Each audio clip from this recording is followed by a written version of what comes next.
8 नवंबर 2016 एक अनाउंसमेंट जिसने पूरे देश को हिला दिया। लेकिन क्या आप जानते हैं ये सिर्फ नोटबंदी नहीं थी, ये एक हिडन वॉर का जवाब था जो सालों से चुपचाप चल रही थी। साल 2013 सब कुछ नॉर्मल दिख रहा था, लेकिन पर्दे के पीछे भारत की इकोनॉमी पर एक साइलेंट अटैक हो रहा था। बंदूक नहीं, बम नहीं, इस बार हथियार था नकली करेंसी। पाकिस्तान के कराची और इस्लामाबाद में बैठे कुछ लोग ऐसा सिस्टम चला रहे थे जो मिलिट्री प्रिसीजन से ऑपरेट हो रहा था। 500 और 1000 के ऐसे नकली नोट जिन्हें पहचानना लगभग नामुमकिन था। नेपाल बॉर्डर के रास्ते ये नोट भारत में घुस रहे थे और अंदर एक ऐसा नेटवर्क था जो इन्हें पूरे देश में फैला रहा था, जिसके कनेक्शंस सिस्टम के हर लेवल तक पहुंचे हुए थे। फिर आया 2014 और उसके बाद एक नया प्लान बना। इस बार टारगेट था 30,000 करोड़। एक ऐसा अटैक जो भारत की इकोनॉमी को अंदर से तोड़ सकता था। लेकिन उन्हें नहीं पता था कि भारत भी चुप नहीं बैठा था। एक भारतीय धुरंधर दुश्मन के बीच रहकर सब कुछ देख रहा था। चलिए जानते हैं धुरंधर की असली कहानी। साल 2013 बाहर से सब कुछ सामान्य दिख रहा था। बाजार चल रहे थे, लोग अपनी जिंदगी में व्यस्त थे, चुनावी माहौल बन रहा था। लेकिन इसी शांति के पीछे एक ऐसी जंग चल रही थी जिसे आम आदमी देख नहीं सकता था। ये जंग बंदूक या बम की नहीं थी, ये जंग थी अर्थव्यवस्था को अंदर से कमजोर करने की। और इस जंग का सबसे बड़ा हथियार था नकली भारतीय करेंसी। पाकिस्तान के कराची और इस्लामाबाद में बैठे कुछ नाम इस पूरे खेल को चला रहे थे। दाऊद इब्राहिम, मेजर इकबाल और खनानी ब्रदर्स। ये कोई छोटा मोटा गैंग नहीं था, बल्कि एक ऑर्गेनाइज्ड सिस्टम था जिसमें प्लानिंग, एग्जीक्यूशन और डिस्ट्रीब्यूशन सब कुछ मिलिट्री प्रिसीजन के साथ हो रहा था। इस्लामाबाद के एक सुरक्षित लोकेशन पर हाई क्वालिटी प्रिंटिंग सेटअप तैयार किया गया था। वहां भारतीय 500 और 1000 रुपए के नोटों की ऐसी कॉपी बनाई जा रही थी जिसे पहचानना बेहद मुश्किल था। Paper texture, ink pattern, watermark, हर चीज पर महीनों रिसर्च किया गया था। धीरे धीरे ये नकली नोट नेपाल बॉर्डर के जरिए भारत में घुसने लगे। नेपाल रूट इसलिए चुना गया क्योंकि वहां बॉर्डर रिलेटिवली ओपन था, चेकिंग कम थी और मूवमेंट आसान था। लेकिन सिर्फ बॉर्डर से नोट भेज देना काफी नहीं था। असली चैलेंज था उसे पूरे देश में फैलाना। इसके लिए भारत के अंदर एक मजबूत नेटवर्क तैयार किया गया था। इस नेटवर्क का सबसे अहम चेहरा था अतीक अहमद। उत्तर प्रदेश का ये नाम सिर्फ क्राइम की दुनिया में ही नहीं, बल्कि लोकल सिस्टम में भी गहराई तक जुड़ा हुआ था। उसके आदमी हर लेवल पर मौजूद थे, transport, local distribution, political links, सब कुछ। अगर नकली पैसा उसके हाथ में आ जाए तो वो कुछ ही दिनों में पूरे देश में सर्कुलेट हो सकता था। 2013 के अंत तक करीब 11,000 करोड़ रुपए के नकली नोट भारत में घुस चुके थे। ये आंकड़ा सिर्फ एक नंबर नहीं था, ये इस बात का सबूत था कि सिस्टम के अंदर कहीं ना कहीं बड़ी कमजोरी थी। सबसे खतरनाक बात यह थी कि इतने बड़े अमाउंट के बावजूद कोई बड़ी सीजर नहीं हुई थी। इसका मतलब साफ था, नेटवर्क साइलेंटली काम कर रहा था और सक्सेसफुल भी था। इसी दौरान 2014 के लोकसभा चुनाव पास आ रहे थे। पाकिस्तान में बैठे इन लोगों ने यह समझ लिया था कि अगर भारत में लीडरशिप बदलती है तो उनका पूरा खेल खतरे में पड़ सकता है। इसलिए उन्होंने सिर्फ इकोनॉमिक अटैक नहीं, बल्कि पॉलिटिकल इन्फ्लुएंस का भी प्लान बनाया। एक ब्लूप्रिंट तैयार किया गया किसी ऐसे व्यक्ति की मदद से जो भारत के अंदर सिस्टम को समझता था। उसकी एक ही शर्त थी, उसका नाम कभी सामने नहीं आना चाहिए और उसके खिलाफ कोई गवाही नहीं होनी चाहिए। खनानी ब्रदर्स ने ये शर्त मान ली। उन्हें पता था कि असली करेंसी का डिजाइन और प्रिंटिंग पैटर्न मिलना आसान नहीं होता, और अगर ये मिल रहा है तो ये डील बहुत बड़ी है। फिर आया 26 मई 2014। नई सरकार बनी। नरेंद्र मोदी ने प्रधानमंत्री पद की शपथ ली। ये परिणाम उस पूरी प्लानिंग के खिलाफ गया जो पिछले कई सालों से बनाई जा रही थी। इस्लामाबाद के उस कमरे में जहां दाऊद इब्राहिम, मेजर इकबाल और खनानी ब्रदर्स बैठे थे, 1000 करोड़ रुपए खर्च हो चुके थे। लेकिन उनका मकसद पूरा नहीं हुआ था। यह सिर्फ फाइनेंशियल लॉस नहीं था, बल्कि स्ट्रैटेजी की फेलियर थी। दाऊद ने पहली बार खुलकर अपनी नाराजगी जताई। हम गलत जगह इन्वेस्ट कर रहे थे और गलत लोगों पर भरोसा कर रहे थे। उसी रात एक नया फैसला लिया गया। अब सिर्फ नकली नोट भेजना काफी नहीं होगा। टारगेट सेट हुआ 26,000 करोड़ रुपए। यह अमाउंट सिर्फ बड़ा नहीं था, ये इतना बड़ा था कि अगर ये सफल हो जाता तो भारत की फाइनेंशियल स्टेबिलिटी को गंभीर नुकसान पहुंच सकता था। नेपाल बॉर्डर वही रहेगा, लेकिन एग्जीक्यूशन और ज्यादा सिक्योर होगा। भारत के अंदर अतीक अहमद खान का नेटवर्क और मजबूत किया जाएगा और टाइमिंग इतनी प्रिसाइज रखी जाएगी कि रिस्पॉन्स देने का मौका ही ना मिले। यहीं से कहानी एक नए फेज में एंटर करती है। साल 2015 आते आते ये साफ होने लगा था कि जो कुछ 2013 और 2014 में शुरू हुआ था वो अब एक बड़े और खतरनाक रूप में सामने आने वाला है। पाकिस्तान के अंदर बैठे दाऊद इब्राहिम, मेजर इकबाल और खनानी ब्रदर्स अब पहले से ज्यादा सतर्क हो चुके थे। 11,000 करोड़ के नुकसान के बाद उन्होंने अपनी पूरी स्ट्रैटेजी को फिर से डिजाइन किया था। अब उनका मकसद सिर्फ पैसे भेजना नहीं था, बल्कि भारत की इंटरनल स्टेबिलिटी को सीधे निशाना बनाना था।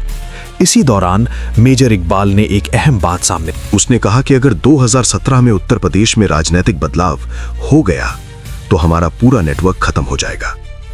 यह सिर्फ एक ग्राउंड रियलिटी पर बेस्ड एनालिसिस था, क्योंकि उत्तर प्रदेश ही वो जगह थी जहां से उनका डिस्ट्रीब्यूशन नेटवर्क ऑपरेट करता था और अतीक अहमद खान जैसे लोग उसी सिस्टम की बैकबोन थे। इसका मतलब साफ था, उनके पास समय बहुत कम था। इसलिए एक स्ट्रिक्ट टाइमलाइन बनाई गई। फैसला हुआ कि नवंबर 2016 से पहले 50,000 करोड़ रुपए की नकली करेंसी भारत में पहुंचा दी जाएगी। यह एक मैसिव ऑपरेशन था जिसके लिए हर लेवल पर तैयारी की जा रही थी।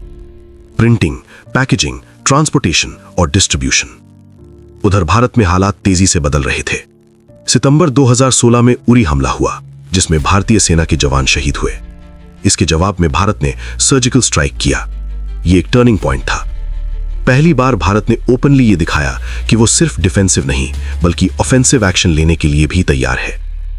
इस घटना ने पाकिस्तान के अंदर बैठे प्लानर्स को अनईजी कर दिया था। उन्हें महसूस होने लगा था कि अब भारत की एजेंसीज पहले से ज्यादा अलर्ट हैं और रिस्पॉन्स भी ज्यादा अग्रेसिव हो सकता है। लेकिन इसके बावजूद उन्होंने अपने प्लान को रोकने के बजाय और तेज कर दिया। इसी दौरान कहानी में एक ऐसा किरदार सामने आता है जिसने इस पूरे खेल की दिशा बदल दी। मेजर शोभित शर्मा। मेजर शोभित शर्मा कोई आम इंटेलिजेंस ऑफिसर नहीं थे। वो कई सालों से पाकिस्तान में अंडरकवर रह रहे थे। उन्होंने अपनी पहचान पूरी तरह बदल ली थी। अपनी जिंदगी को उस तरह ढाल लिया था जैसे दुश्मन के बीच जीने के लिए जरूरी होता है।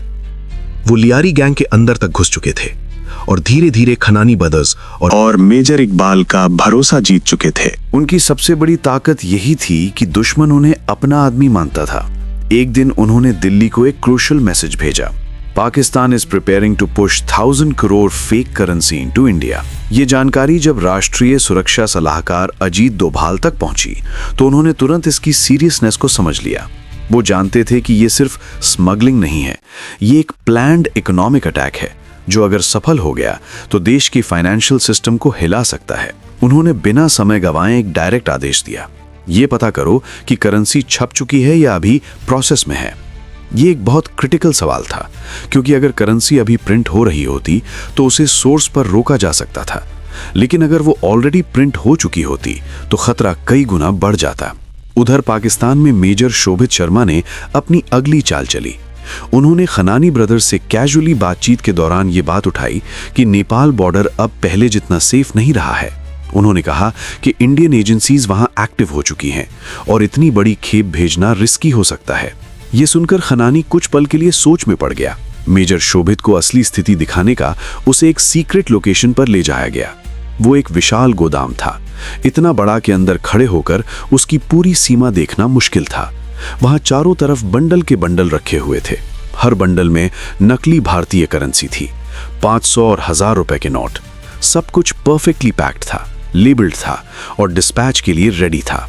ये कोई छोटी खेप नहीं थी, ये वही 600 करोड़ रुपए का हिस्सा था जिसके बारे में प्लान बनाया गया था। मेजर शोभित शर्मा ने सब कुछ ध्यान से देखा। उन्होंने अपने चेहरे पर कोई रिएक्शन नहीं आने दिया। वो ऐसे बिहेव कर रहे थे ये सब उनके लिए नॉर्मल हो, लेकिन उनके दिमाग में हर डिटेल रिकॉर्ड हो रही थी। Quantity, packing style, security arrangement, movement pattern, सब कुछ उन्हें अब क्लियर हो चुका था। करेंसी ऑलरेडी प्रिंटेड है और ऑपरेशन एग्जीक्यूशन फेज में एंटर कर चुका है। उधर दिल्ली में सिचुएशन तेजी से सीरियस होती जा रही थी। अजीत डोभाल ने तुरंत प्रधानमंत्री नरेंद्र मोदी से मुलाकात की। पीएमओ के कमरे में दोनों आमने सामने बैठे थे। डोभाल ने बिना घुमाए फिराए सीधा मुद्दा रखा। सर, ऑपरेशन भारत लागू करना जरूरी है। प्रधानमंत्री ने ध्यान से सुना। वो जानते थे कि डोभाल बिना रीजन के इतना बड़ा सुझाव नहीं देंगे, लेकिन वो ये भी समझ रहे थे कि इस ऑपरेशन का इंपैक्ट सिर्फ दुश्मन तक सीमित नहीं रहेगा। अगर ये प्लान लागू किया गया तो देश के आम लोगों को भी परेशानी होगी, कैश फ्लो डिस्टर्ब होगा, बाजार में अनसर्टेनिटी आएगी और शॉर्ट टर्म में केओस की स्थिति बन सकती है। प्रधानमंत्री कुछ देर चुप रहे। 7 नवंबर 2016 की सुबह दिल्ली में माहौल सामान्य दिख रहा था, लेकिन अंदर ही अंदर सब कुछ तेजी से बदल रहा था।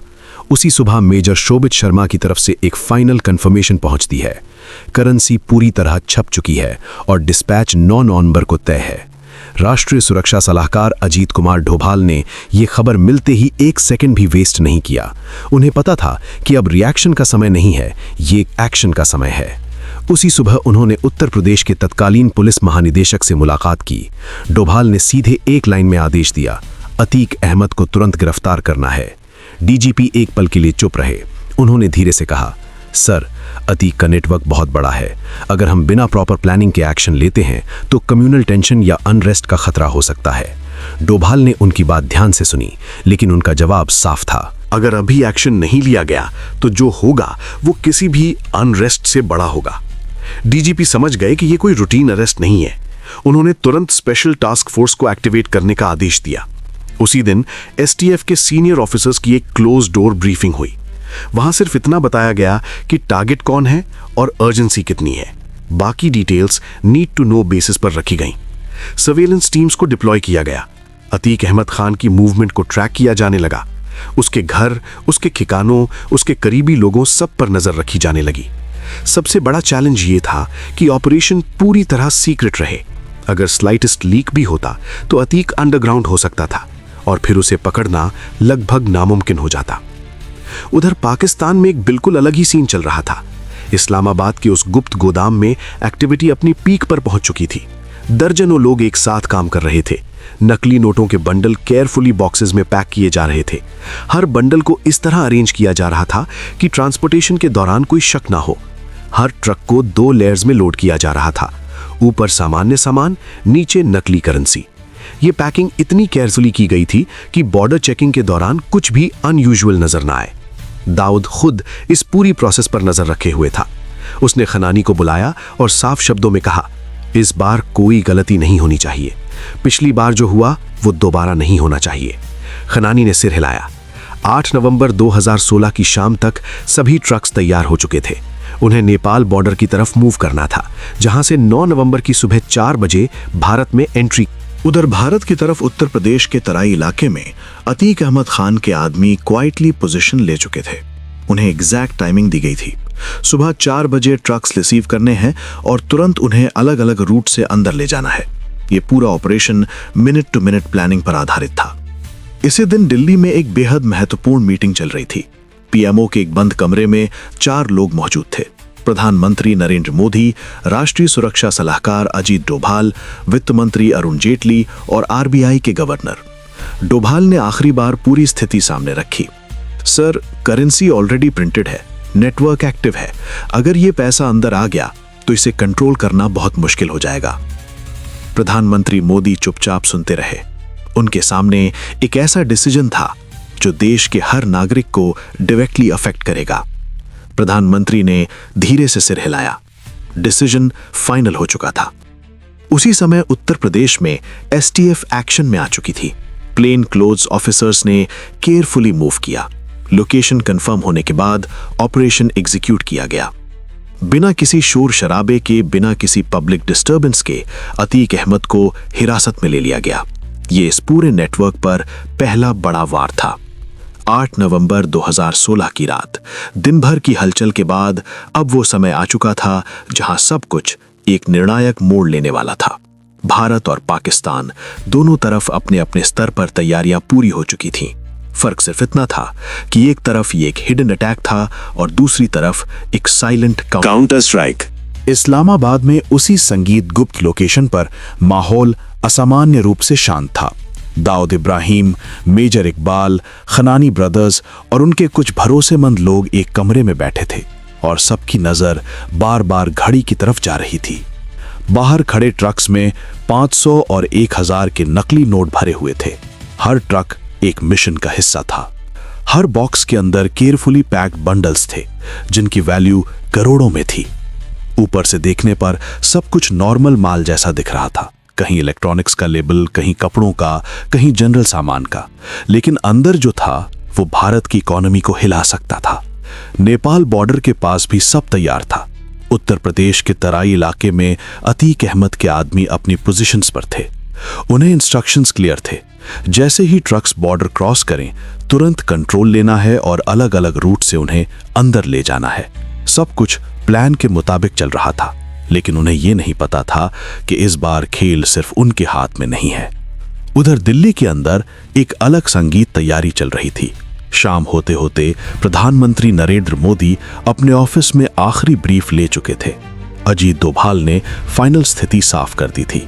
करेंसी प्रिंटेड है, नेटवर्क एक्टिव है और अटैक किसी भी वक्त एग्जीक्यूट हो सकता है। 8:15 इस्लामाबाद के उस कमरे में अचानक एक आदमी तेजी से अंदर आता है। टीवी चलाई कभी? कमरे में बैठे सभी लोग तुरंत स्क्रीन की तरफ मुड़े। टीवी पर भारत के प्रधानमंत्री नरेंद्र दामोदर दास मोदी लाइव आ चुके थे। कमरे में एकदम सन्नाटा हो गया। मोदी ने शांत और स्टेडी आवाज में बोलना शुरू किया। आज रात 12 बजे से 500 और 1000 के सभी नोट लीगल टेंडर नहीं रहेंगे। एक सेकंड के लिए किसी को समझ ही नहीं आया कि अभी क्या हुआ। फिर धीरे धीरे बात क्लियर होने लगी। कमरे में बैठे लोगों के चेहरे बदलने लगे। बाहर खड़े ट्रक्स जिनमें वही 500 और 1000 रुपए के नकली नोट भरे थे, एक ही पल में बेकार हो चुके थे। 5000 करोड़ रुपए जिसके लिए सालों की प्लानिंग की गई थी, जो अब भारत में एंट्री करने वाला था, वो सब कागज बन चुका था। दाऊद इब्राहिम की नजरें स्क्रीन पर टिकी थीं, लेकिन उसके चेहरे पर गुस्सा साफ दिख रहा था। मेजर इकबाल समझ चुका था कि ये सिर्फ एक इकोनॉमिक डिसीजन नहीं था, ये एक परफेक्टली टाइम्ड काउंटर ऑपरेशन था। खनानी कुछ देर तक वहीं खड़ा रहा। उसकी आंखों में डिसबिलीफ था, जैसे वो इस सच को एक्सेप्ट ही नहीं कर पा रहा था। फिर वो धीरे धीरे कमरे से बाहर निकला। वो सीढ़ियां चढ़कर छत पर पहुंचा। नीचे अंधेरा था और कुछ ही सेकंड बाद वो नीचे गिर चुका था। उसके साथ ही वो पूरा नेटवर्क, वो पूरी प्लानिंग सब खत्म हो गया। उधर भारत में बिना एक भी गोली चले, बिना किसी पब्लिक कॉन्फ्रंटेशन के एक बहुत बड़ा इकोनॉमिक अटैक फेल हो चुका था। ये सिर्फ डीमोनेटाइजेशन नहीं था, ये एक साइलेंट स्ट्राइक थी। अजीत डोभाल ने इंटेलिजेंस को सही समय पर एक्शन में बदला।